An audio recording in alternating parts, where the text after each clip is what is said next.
Shopping की दुनिया के एक ऐसे स्याह पहलू पर बात करने वाली हैं जिसमें हम सब कभी ना कभी फंसे ही हैं। हाँ, ये तो तय। सोचिए आपने ऑनलाइन एक शर्ट देखी, कीमत 500 रुपए, लेकिन जैसे ही आप पेमेंट करने गए वो 750 की हो गई। और हमें लगता है कि कोई टैक्स होगा या कोई गलती हुई हो। बिल्कुल, पर ये कोई गलती नहीं थी, ये एक जाल था। हमारे हाथ में एक अखबार की कटिंग है जिसकी सुर्खी है, नेट पर मिलने वाले 60% ऑफर डार्क पैटर्न होते हैं। और ये केंद्रीय उपभोक्ता मंत्रालय के हालिया दिशा निर्देशों पर आधारित है। तो आज हम इसी जाल की पड़ताल करेंगे कि ये डार्क पैटर्न आखिर है क्या और कंपनियां कैसे हमें अपनी उंगलियों पर नचाती हैं। चलिए शुरू करते हैं। तो सबसे पहले, ये डार्क पैटर्न है क्या भला? सुनने में किसी जासूसी कहानी जैसा लगता है। जासूसी कहानी से कम भी नहीं है ये। सीधे शब्दों में कहें तो ये वेबसाइट्स और एप्स पर जानबूझकर बनाए गए डिजाइन हैं।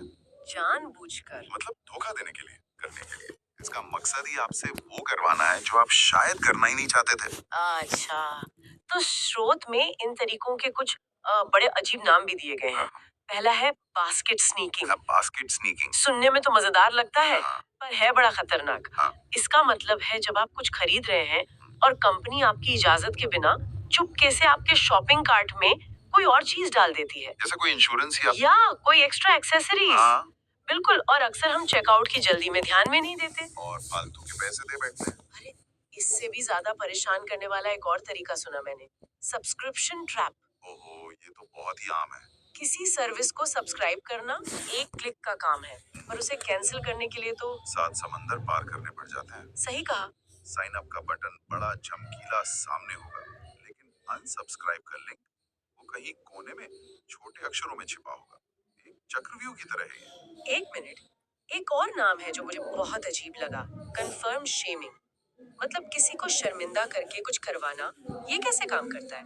ये मनोविज्ञान का बहुत चालाकी से इस्तेमाल है। मान लीजिए आप किसी वेबसाइट की न्यूज़लेटर नहीं लेना चाहते, ठीक है। तो नो थैंक्स की जगह आपको एक ऐसा ऑप्शन दिया जाएगा, नहीं, मुझे स्मार्ट बनकर पैसे नहीं बचाने हैं। अरे बाप रे। ये आप में एक अपराध बोध या शर्म पैदा करने की कोशिश है, ताकि आप दबाव में आकर हाँ कह दें। वाह, ये तो सीधे सीधे हमारी भावनाओं से खेल रहे हैं।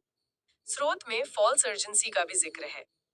ये तो मेरे साथ कल ही हुआ। अच्छा। मैं एक होटल बुक कर रही थी और वेबसाइट पर लिखा था, इस कीमत पर सिर्फ एक कमरा बचा है। मैंने जल्दबाजी में बुक कर लिया। और शर्त लगा लीजिए, कमरे और भी होंगे। यही है फॉल्स अर्जेंसी, मतलब एक झूठी जल्दी पैदा करना। हाँ। और इसी से मिलता जुलता एक और तरीका है ड्रिप प्राइसिंग।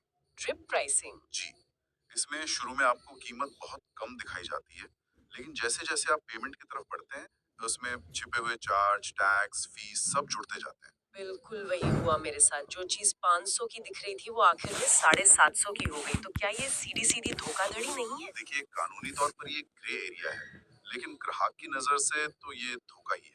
तो हम कर क्या सकते हैं? इसीलिए तो सरकार ने अब इन पर लगाम कसने के लिए दिशा निर्देश जारी किए हैं। स्रोत में साफ लिखा है कि इन सभी डार्क पैटर्न्स को अनुचित व्यापार व्यवहार माना जाएगा। अच्छा, अनफेयर ट्रेड प्रैक्टिस। जी, और कोई भी ग्राहक उपभोक्ता संरक्षण अधिनियम 2019 के तहत इसकी शिकायत दर्ज करा सकता है। ये जानना तो बहुत जरूरी है।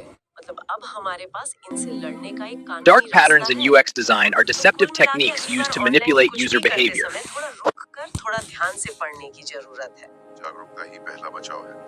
पर इस पूरी चर्चा से एक गहरा सवाल भी उठता है। क्या? जब हमारे ऑनलाइन फैसले इतने सारे अदृश्य तरीकों से प्रभावित हो रहे हैं, जब हमें मनोवैज्ञानिक रूप से एक खास दिशा में धकेला जा रहा है, तो क्या हमारी पसंद वाकई हमारी अपनी है, या हम बस किसी और के बनाए हुए रास्ते पर चल रहे हैं?